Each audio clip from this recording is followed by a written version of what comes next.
Kundro Ling, in the heart of the Auvergne, the 18th of December 1997. The community of lamas, monks, nuns, and numerous disciples joined with Shamar Rinpoche to practice the rituals associated with the passing away of Gendyn Rinpoche, a great meditation master of the Kagyu lineage of Tibetan Buddhism.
His body, which has been preserved throughout the traditional 49 days, is about to be cremated in a special stupa built for the occasion.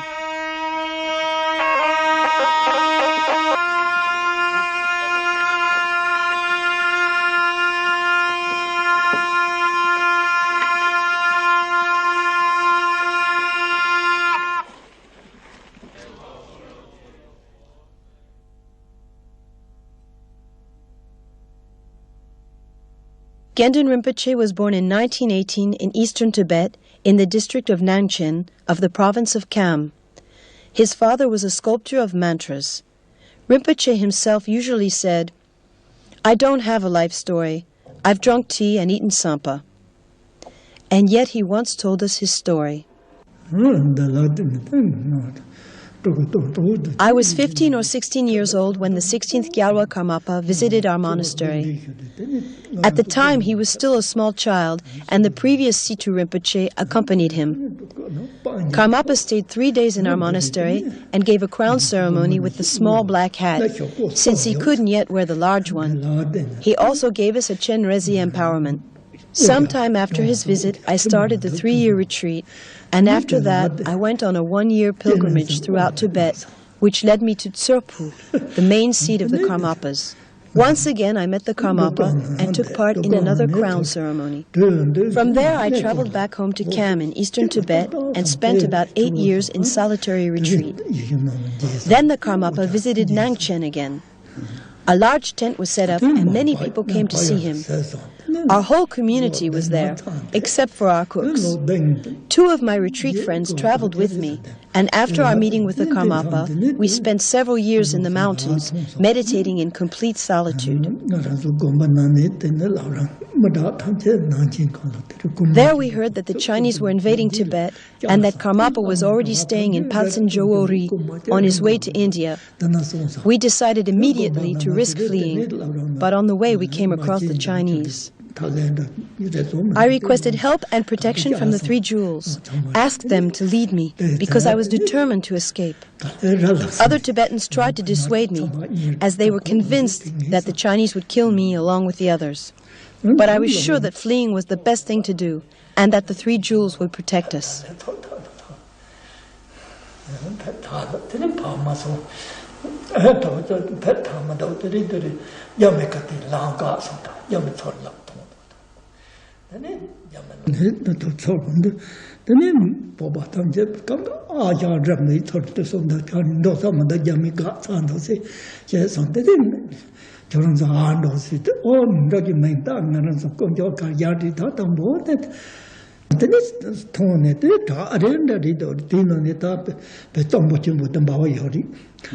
Our escape route wasn't a real path.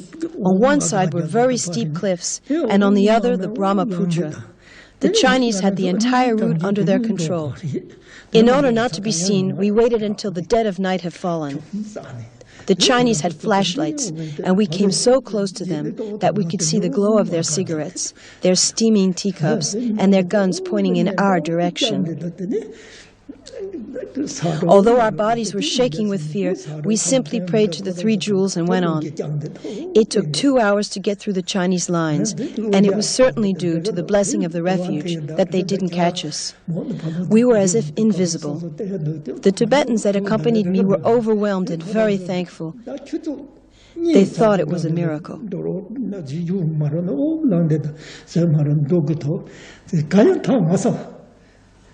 Once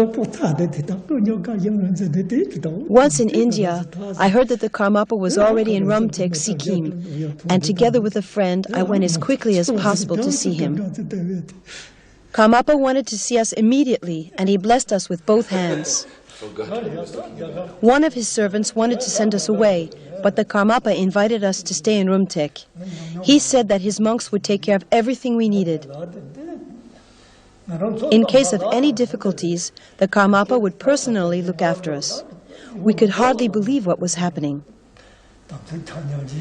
We were, of course, very happy to be with him, but we didn't want to stay in the monastery, since it is said that if one spends too much time very close to one's lama, there's danger of damaging one's samayas.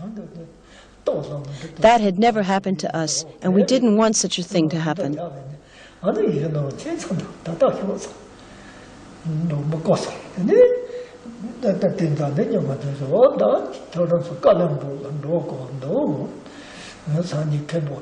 quite a few years, I don't recall how long, I lived, according to the wishes of Karmapa, with one of his patrons in Kalimpong. He took care of me so well that I could dedicate my entire time to Dharma practice without having to do any other work.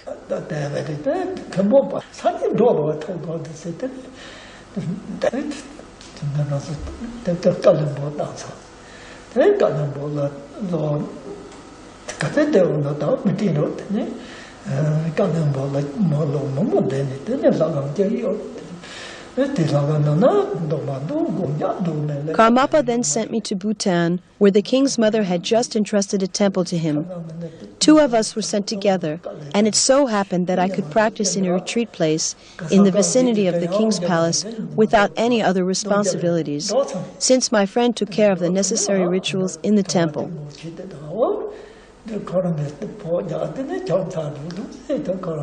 One day, Dilgo Khyentse Rinpoche told me that I would be going to Europe and that he could help me get a passport. Though I told him I would never go to Europe, Khyentse Rinpoche asked me whether I was sure of this, and I said, definitely sure, and that is my final decision. He just replied, you don't want to go to Europe, but you will be going anyway.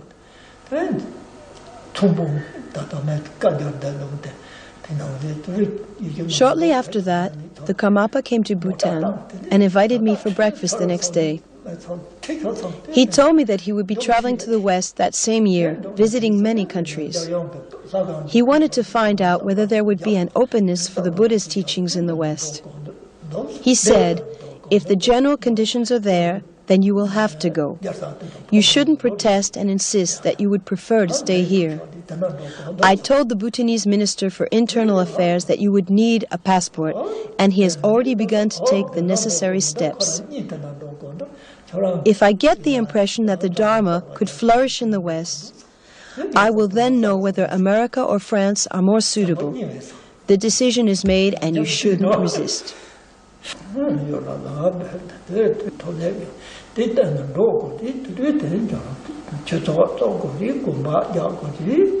I sat there absolutely speechless and thought to myself, what can I say? I don't know anything. Karmapa gave me the following task. When you are in the West, you should build a temple, a monastery, and a retreat center, and teach the Dharma. You should not restrict your Dharma activity to one country or one small area. Instead, spread the Dharma everywhere. In that way, many people will come into contact with and develop confidence in the Dharma. You must go soon, because the time is ripe, and one must act at the right time. People in Europe have very strong emotions, and the situation could change quickly. Therefore, you must go to the West now.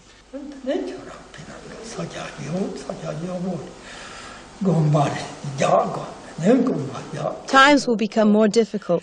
If the Dharma is not established everywhere, enormous suffering will occur, similar to the suffering which beings experience in the hell realms. If we succeed in spreading the Dharma everywhere, this suffering will be minimized. We need to provide people with the possibility of understanding their emotions, of distinguishing between the positive and the negative, so that they can act in a positive way. This would really benefit the world, and therefore I am sending you to the West. It is extremely important to truly benefit beings, and for this it is essential that the Dharma is introduced everywhere.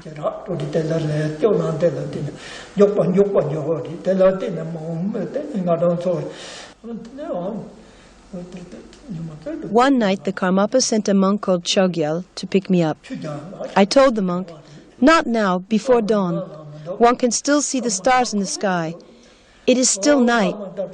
Chogyal explained that the Karmapa had requested him to bring me immediately, and for this reason I should come along. I refused once again, yet he insisted and said that he would wait for me until I came. So I went to the Karmapa. He was sitting on a large chair on the terrace in front of his house. At the other end of the terrace there was a similar chair, and Karmapa told me that I should get it and sit next to him. The chair was too heavy for me to carry, so the Karmapa himself helped me to bring the chair over. The Karmapa invited me to sit down and then blessed me. He put both hands on my head and recited a prayer to the lineage. Dorji Chong, Tilo, Naro, Mapa, Mila, and so on. The Karmapa recited this prayer 3 times and told me that now he had transferred to me the entire transmission and blessing of the lineage. This made me into a holder of his lineage. Then he prayed to the Dharma protectors, Dakas and Dakinis, informing them that he had passed on the transmission to me and that they should provide their protection and support. He also recited this 3 times. I was so overwhelmed that I could only cry. I thought, what is this great master saying? And I looked around 3 times to be sure that no one saw me. I was truly embarrassed that the Karmapa had given me, a simple Lama, the transmission, and that he paid so much attention to me. My eyes were full of tears, and I was trembling from excitement. It was a shock for me. Up to now I have hardly spoken of this event where the Karmapa made me a holder of his lineage. At that time, the Karmapa told me so many things. Even until today, the memory of this brings tears to my eyes.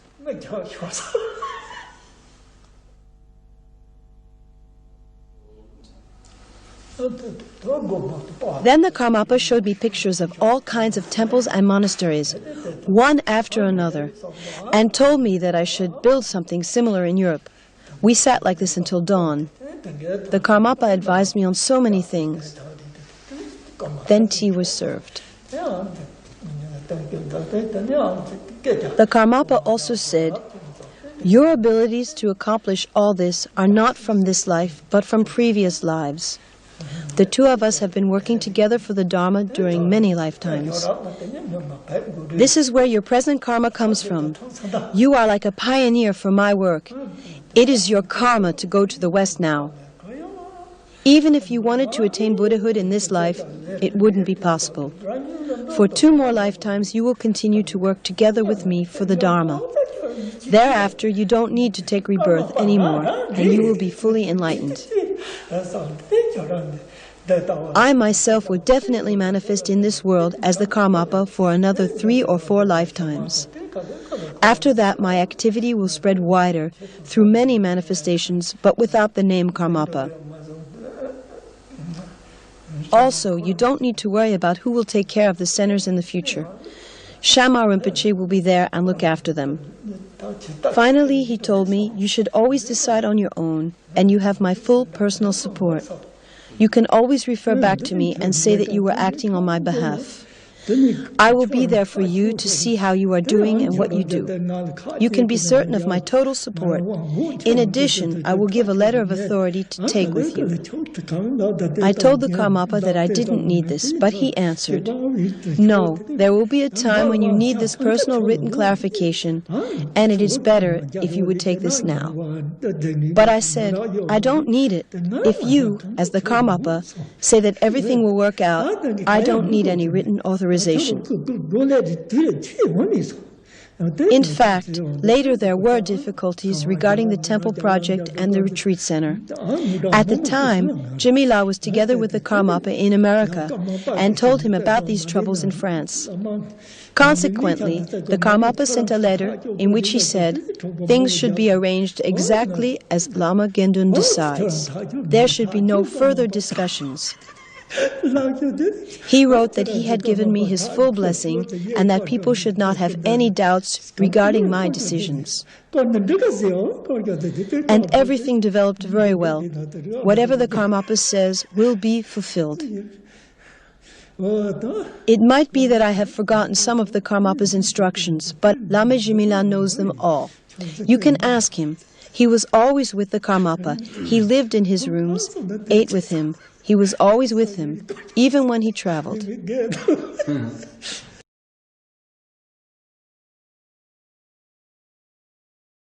1975 beginning, when His Holiness Karmapa came in Paris. When he arrived in Paris, Mr. Bernard Benson came to see Karmapa, and he explained what he wished to be his property and here in Dordogne. So His Holiness Karmapa was accepted, and he wanted to see the place. So he asked me to stay in Dordogne. He also explained it's quite important, and he will send Gendyn Rinpoche and some lamas with him, and so he decided to stay and develop here. After a few people came, there is Jean-Pierre Baba. After a few months later, and then a few months later, Lama Tsonyi and Frizu and Max. First we came. It's a just ruined house, and the half part they repaired, but everything's okay somehow. But inside there's nothing. Even there is no gas stove, only a stone. We put stone in the fire and cook. No refrigerator, no heating, nothing actually for almost 1 year. Then slowly, a few months, we little bit repairing where the temple was in upstairs. Then we use a little bit bigger shrine. Gendyn Rinpoche gave teachings there, and we make morning and evening pujas there. 77, His Holiness Karmapa came, and he gave all the plans. What necessary for future development. Then he made also Kolo Demcho. I think 1 week perform the mandala and make a blessing in the area.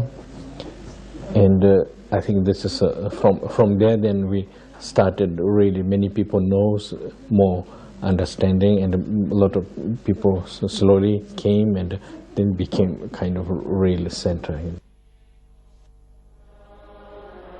The Tibetan name of the center, Dagpo Kagyu Ling, means the garden of the oral transmission of Gampopa. Rinpoche's unceasing work in the service of all living beings, his love, compassion, and simplicity attracted increasing numbers of men and women. Inspired by trust and devotion, many dedicated themselves to following the path shown by this highly realized master. As Karmapa had predicted, Dagpo rapidly became a place where the Dharma blossomed and could be spread on a large scale.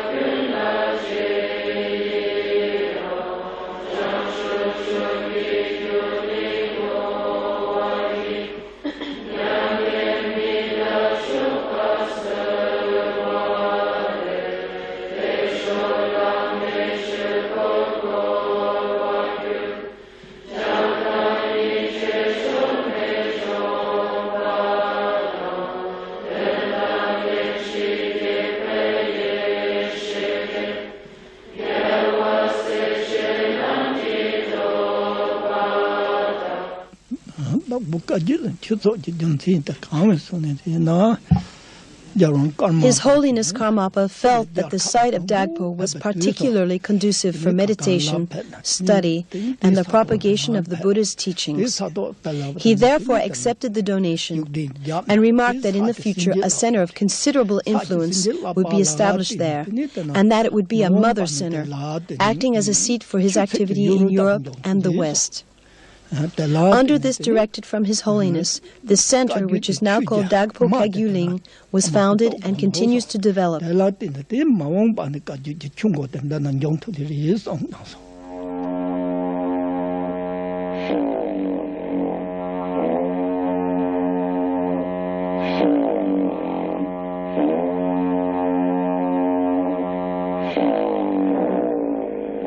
Rinpoche added that the land was specially consecrated by the Gyalwa Karmapa, which means that the ground is now charged with the blessing and spirituality conveyed by the Kagyu lineage and its head, the Karmapa.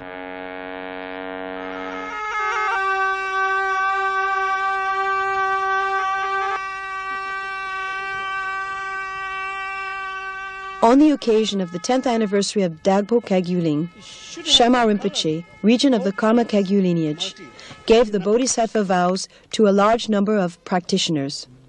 Due to the connection with the blessing of the Golden Rosary of the Kagyu masters, uninterrupted since the time of Tilopa and Naropa, and their successors Marpa, Milarepa, and Gampopa, all activities of the center are now empowered to benefit all sentient beings.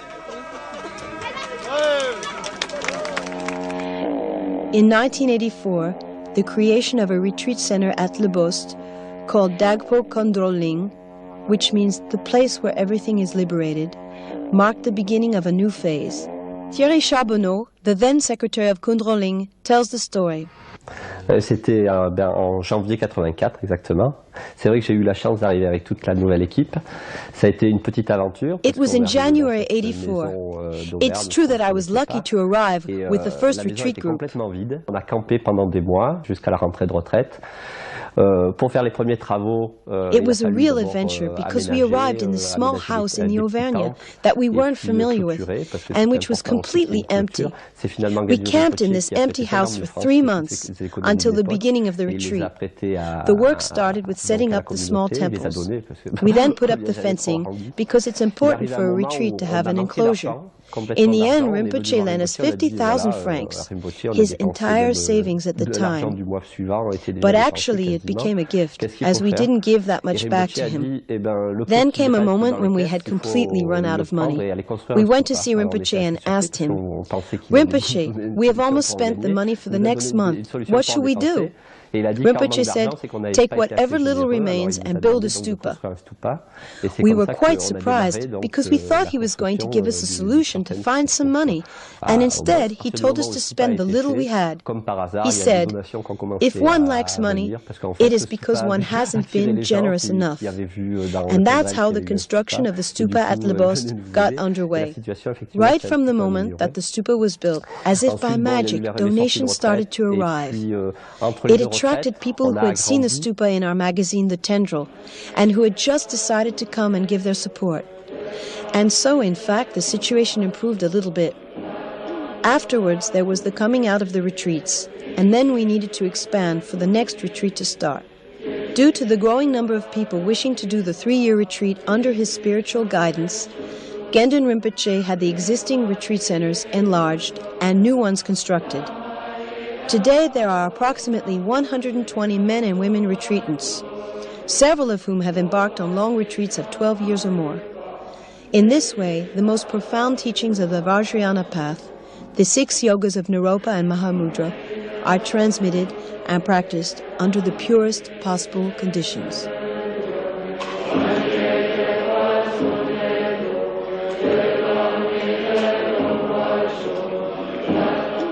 Dès 87, il y avait donc Claude Tomassi qui était arrivé en retraite et il avait des terres. In 1987, Claude Tomassi had come to do retreat with us. He owned some land 3 kilometers away at Loseda. This he offered to Rinpoche, saying, "If it's useful for the community and the Dharma, I will gladly make a gift of it." Rinpoche accepted, and later we decided that this would be used for building the women's retreat center, while the men would stay at Le Bost. After that, we called on the future retreatants to come and help with the construction. Pour venir aider. Et il s'est trouvé à ce moment-là qu'un monsieur que Rinpoche avait rencontré. It turned out that at this time, a certain gentleman that Rinpoche had met several times in Germany offered him his support if needed. He then came to visit Rinpoche in Le Bost and made quite a substantial donation. Due to this, we could now begin an immense project which surpassed everything we had ever conceived of before. We bought the neighboring farmhouse and adjacent land. This is where we built the monastery and the temple with its surrounding park. Et puis faire le petit parc en dessous, c'était toute cette partie-là qui a été achetée. Rinpoche, bon, c'était évident. Je veux dire, d'abord, il n'a jamais eu un plan particulier. Il a jamais Obviously, Rinpoche never had a specific plan. He never decided to have a large center. On the contrary, he often told us to stop building and that it was already big enough. He often told us that we were not building houses first and then filling the place with a lot of people. We were building each time because there was first a demand from people wanting to do retreats, which Rinpoche otherwise would have been unable to accept. He really had a different way of seeing things. There had to be a necessity, a wish, before the work was undertaken. He would say that because the wishes were positive, money would not be a problem. The material side of things would be the expression and fruition of the wishes, but the wishes had to come first. This has always been the way that Kondro Ling developed, because the goal has never been just to make buildings. Rinpoche was always telling us, you are not builders. The house you are building is actually yourselves. Ultimately, it's not for your own purpose that you are building, but for future generations. We are in a period of decline, and as time goes on, it will become more and more vital for there to be a place where the teachings of the Dharma are firmly anchored. These houses are not so much for us, but to have a place somewhere on earth where people know that they can receive the teachings of the Dharma, the way out of suffering. Gyalwa Karmapa has said to Rinpoche, you must build a temple, a monastery, and retreat centers. Today, the activity of Gendyn Rinpoche has materialized as a great mandala with manifold aspects dedicated to helping all beings. The monastery at Losida, started in 1991, houses approximately 100 women. It includes the monastery, 5 separate retreat centers, and a temple accommodating over 200 people.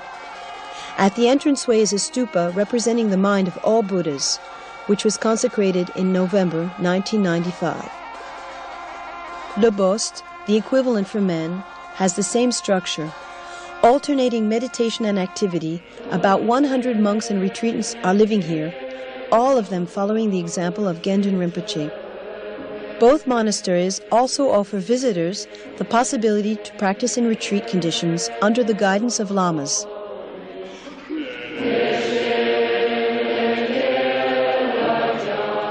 And in the heart of the mandala, crowning everything, is the new Karmapa temple facing the pre-mountain range. It was consecrated in October 1997 by Gendyn Rinpoche.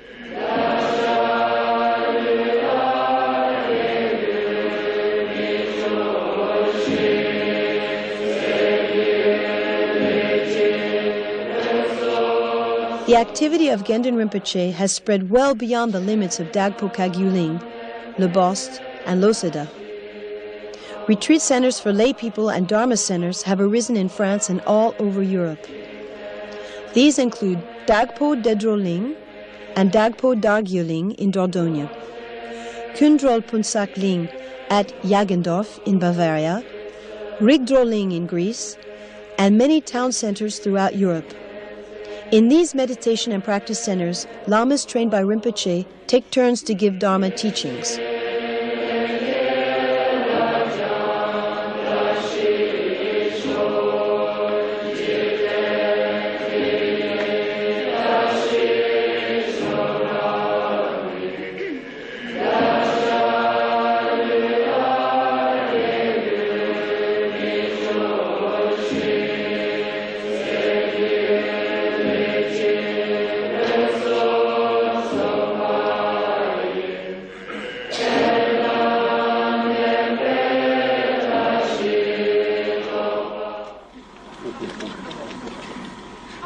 Every summer, thousands of people flocked to Dagpo Kagyu to benefit from Gendyn Rinpoche's precious teachings and his luminous presence. In spite of his tiredness, he insisted on joining us this last summer of 1997.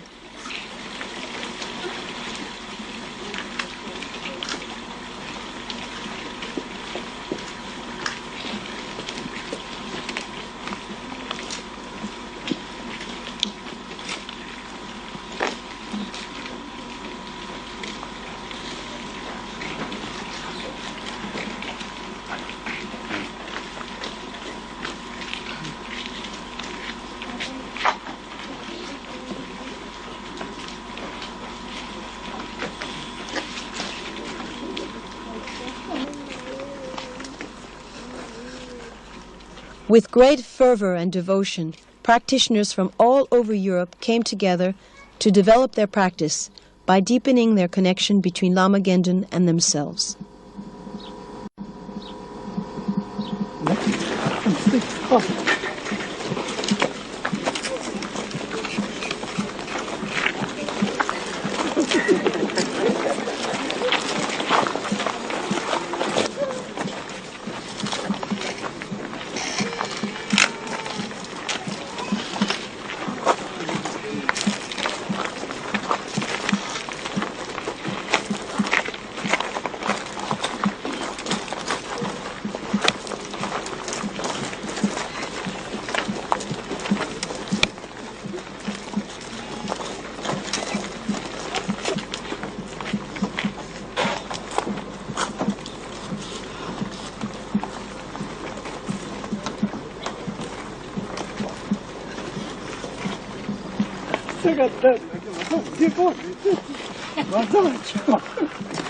Rien à voir avec Guillaume. C'est pas intéressant.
In the theoretical presentation of the Dharma, refuge and bodhicitta are presented as being separate and distinct.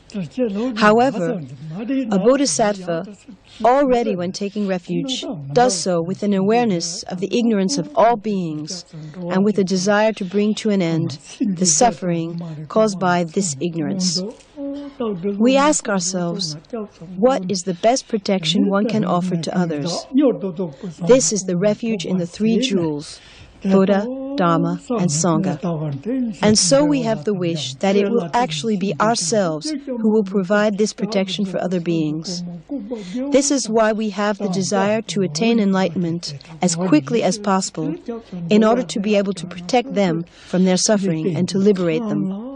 We call this the commitment to the result. The commitment to the application, then, is, I am going to practice the Dharma. I am going to commit my body, speech, and mind, and all my energy to the fulfillment of this wish. I will do this by taking refuge completely and definitely, for now and forever, in the three jewels, who are the unsurpassable and infallible protection. This is the commitment to practice. We are carrying out the wish to free all beings from suffering and establish them in the state of enlightenment. For this, there has to be a complete surrender of ourselves. We dedicate all our energy, our whole life, to the fulfillment of this aim. And in order to do this, we place ourselves and all beings in the hands of the three jewels. I'm not sure if this is correctly expressed from an academic point of view, but this is what I feel.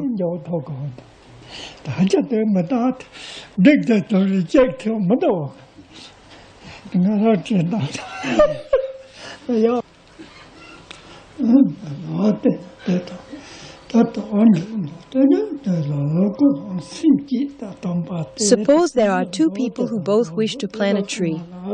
One says, I have some land. I'm going to plant a tree, and when the tree has grown, I will enjoy the fruit that it produces. He considers himself to be the owner of this tree, and so its fruit will also belong to him.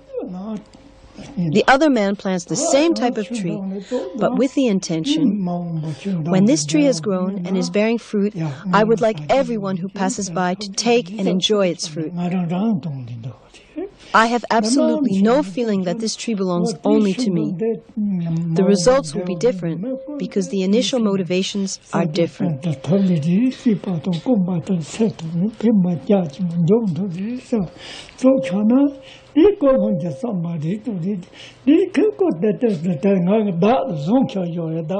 The Mahayana motivation of a bodhisattva is to wish that the fruit of one's practice be used solely for the benefit of others.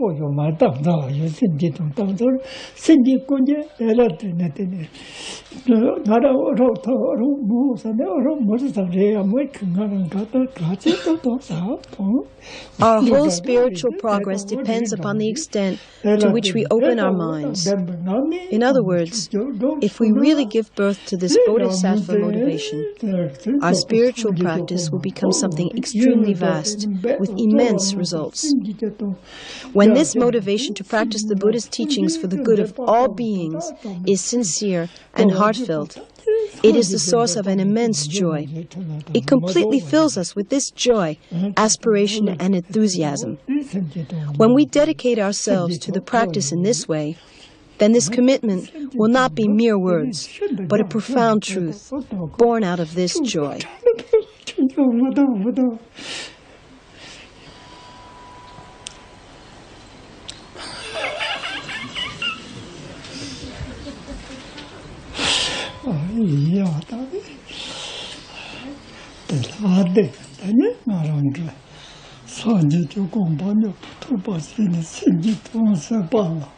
What is this joy that we are talking about?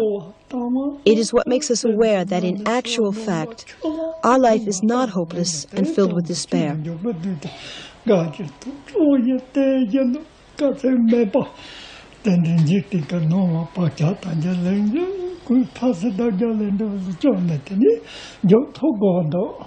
Due to previous karma, we have had the great fortune to meet the Dharma. We have already taken refuge and awakened our potential. Therefore, now our life has a meaning, and we can say to ourselves, because I am aware of the meaning of my life, I will make every effort and put all my energy into achieving true happiness for all beings.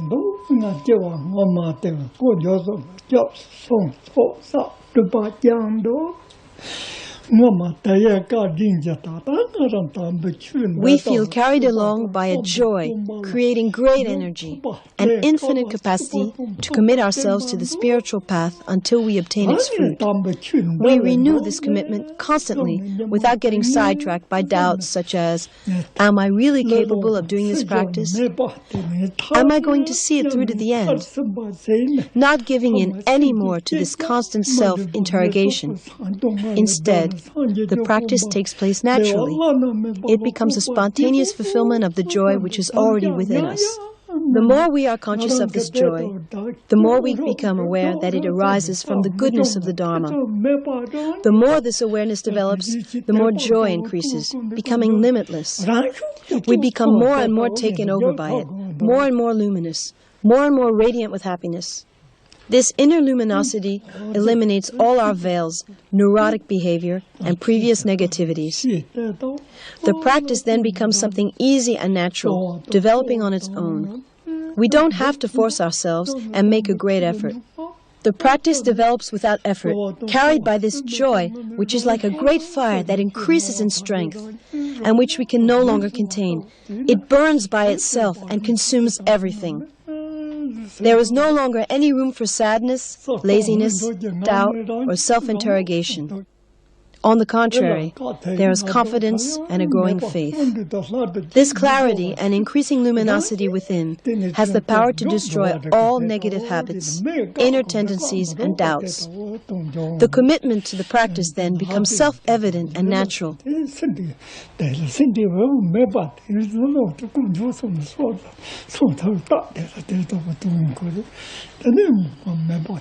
Why is it that the moment we practice Dharma, we feel a sort of torpor, a physical heaviness, or some kind of headache that prevents us from practicing? Why do we always have the impression that practice is something extremely difficult, that we cannot succeed in? It is due to the fact that our mind is filled with ignorance, desire, and hatred.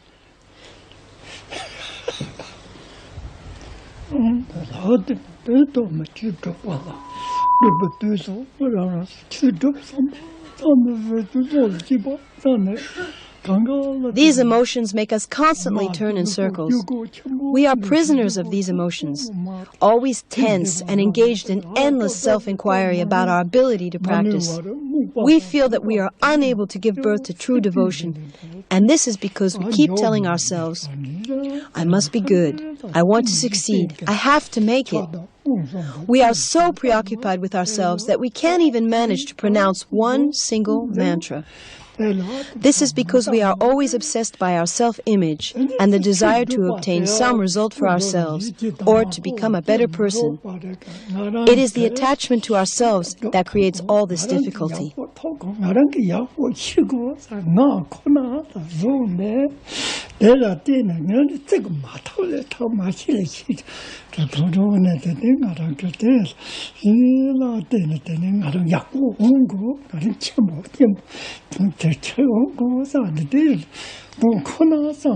It shouldn't be like this. When we act in this way, it's as if we are being pulled in opposite directions. We're so imprisoned by the desire to do something worthwhile, to be someone good, that any prospect of self-improvement is blocked. However, if we abandon the desire, there are no longer any difficulties, and qualities arise naturally. When we strive for something in our everyday life, in which we believe and really hunger for, we pay no attention to the troubles that arise, and we're capable of overcoming all sorts of difficulties without ever getting depressed. But as soon as we experience obstacles in our Dharma practice, we feel that it's too difficult. We become angry and unhappy. What's to be done about this? We need a deeper longing, a truly authentic aspiration to really practice the Dharma.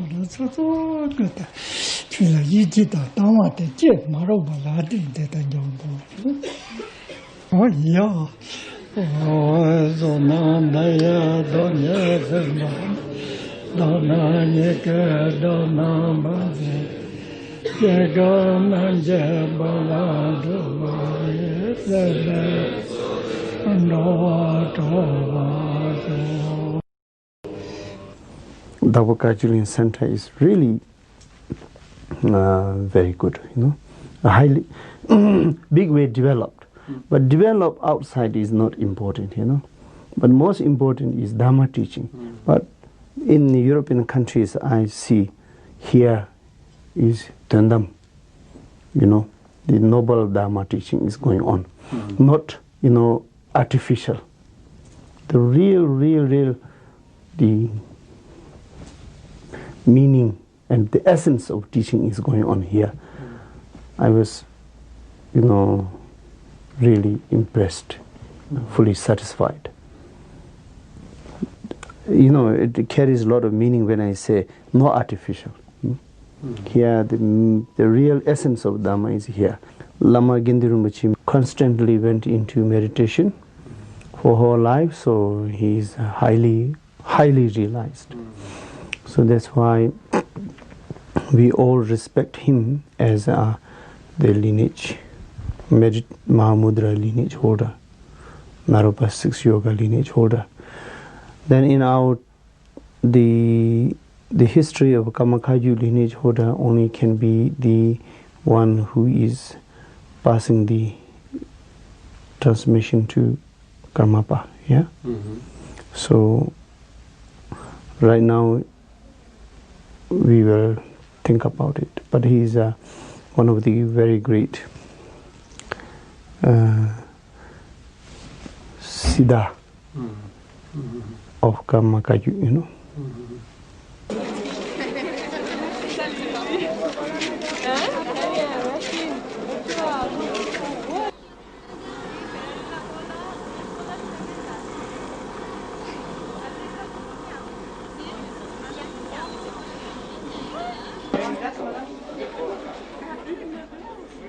Today, Dagpo Kagyu Ling offers to the many practitioners who wish to deepen their understanding of the Dharma a great variety of opportunities to study, reflect upon, and practice the precious teachings of the Buddha. Lamas trained by Gendyn Rinpoche continuously offer study sessions and meditation courses throughout the year, giving everyone the chance to progress along the path. For several years now, a summer university is being conducted by the teachers of the Karmapa Institute in India, where the basic texts of the Mahayana Buddhist philosophy are studied.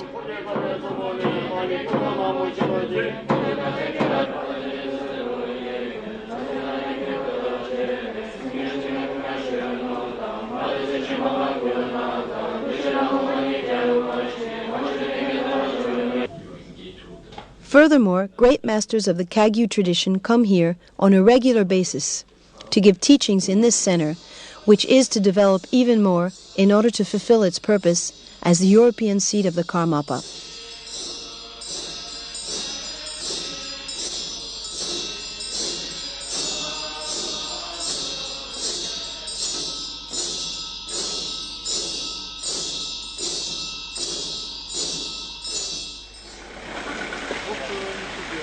On the 22nd of October 1997, the coming out of the 3-year retreat attracted many visitors and friends to the monasteries of Lubost and Losada.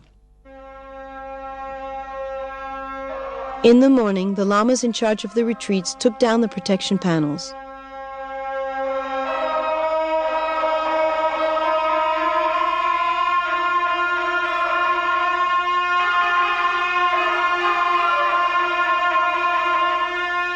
Then the 104 retreatants circumambulated the retreat centers and made a symbolic offering of the universe in front of the stupa before being received in each monastery for a short welcoming ceremony.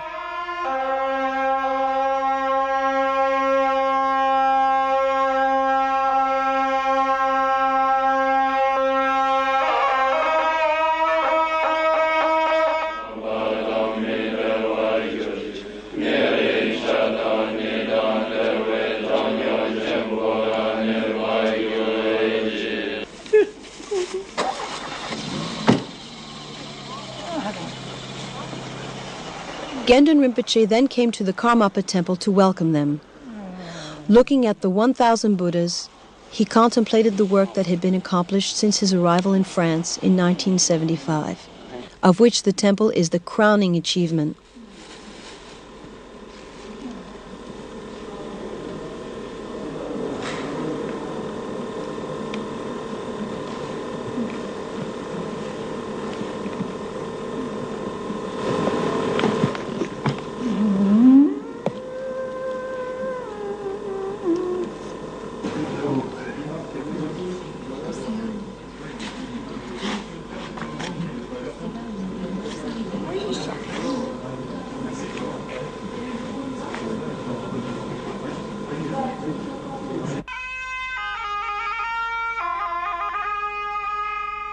The retreat guides led the retreatants in a solemn procession to the Karmapa temple.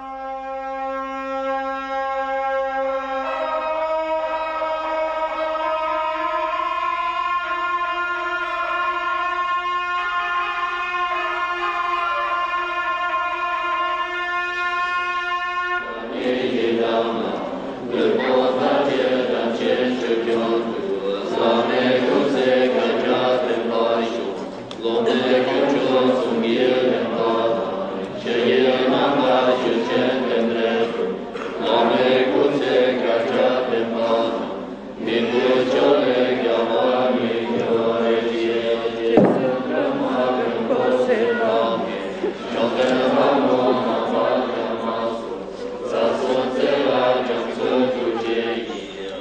Together they made the mandala offering of the universe to Rinpoche and received his blessing.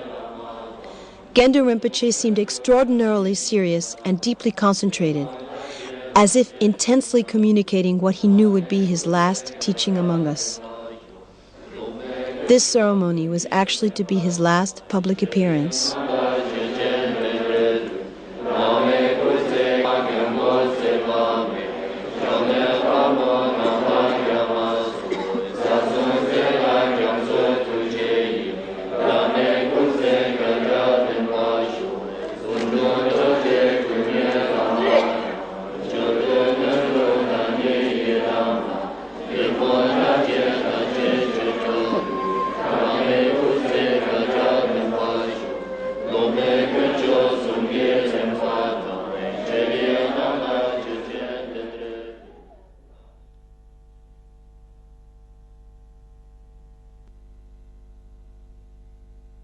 On the night of Friday, the 31st of October, just 9 days later, Rinpoche departed this life.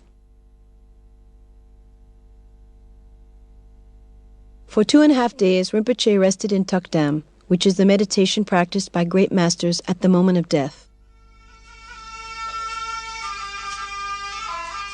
Arrangements were made for Rinpoche's body to be preserved in the traditional way during the following 49 days. This gave the disciples who had come from afar the opportunity to practice together next to the body of their master. In fact, a unique and powerful opportunity to receive a very special blessing, a time of great purification, and a way of sowing the seed of liberation. Referring to his departure, Rinpoche would say that the future of his work would depend on 2 conditions. Firstly, that everyone continue their practice by alternating periods of activity and retreat. Secondly, that the Sangha remain united.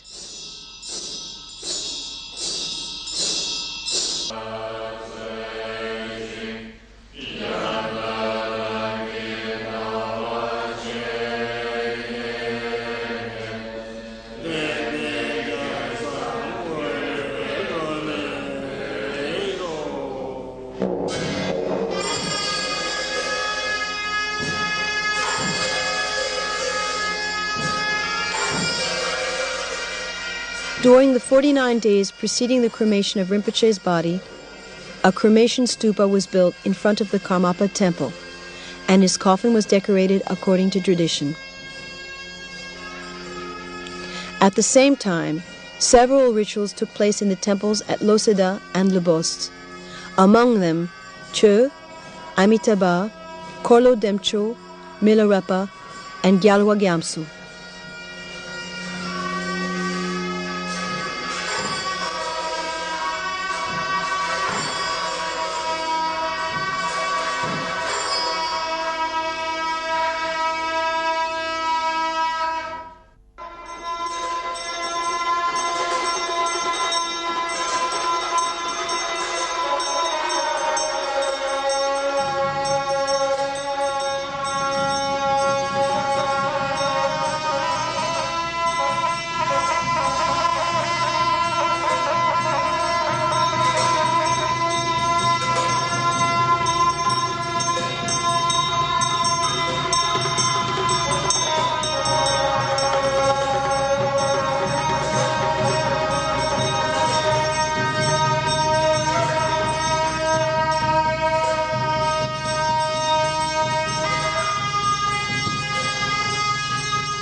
The date for the cremation ceremony, Thursday the 18th of December, was chosen because it was an astrologically propitious date according to the Tibetan calendar. The last administrative obstacles disappeared, as if removed by a particularly powerful blessing.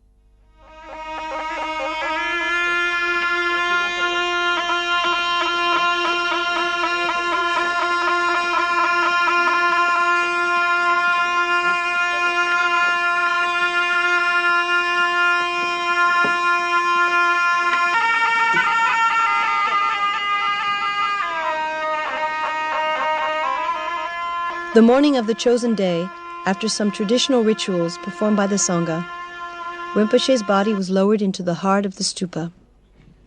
The Sangha then assembled in front of the temple to pay their last respects to their spiritual master.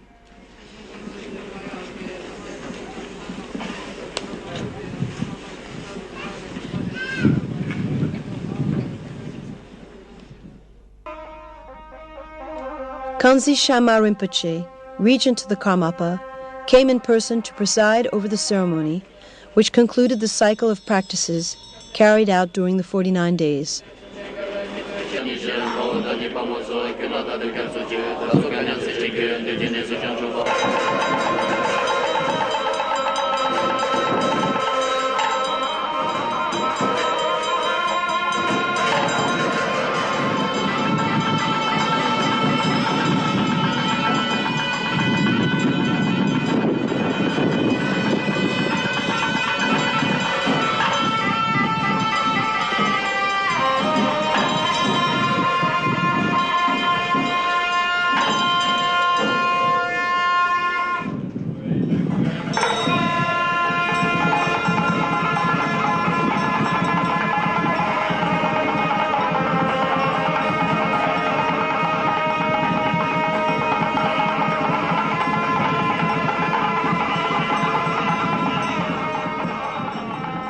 Even the weather had a role to play, as throughout the day, sun, rain, and wind came in turn to pay their respects to this enlightened being.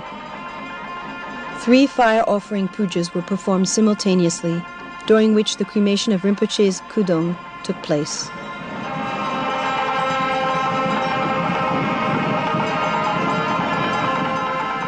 His time on earth is finished for now, but his work will be perpetuated through the Council of Lamas placed under the authority of the 17th Gyalwa Karmapa. The 16th Gyalwa Karmapa, when speaking of Gendyn Rinpoche, said, "Lama Gendyn is like Milarepa. In his lifetime, he attained the state of Dorji Chang."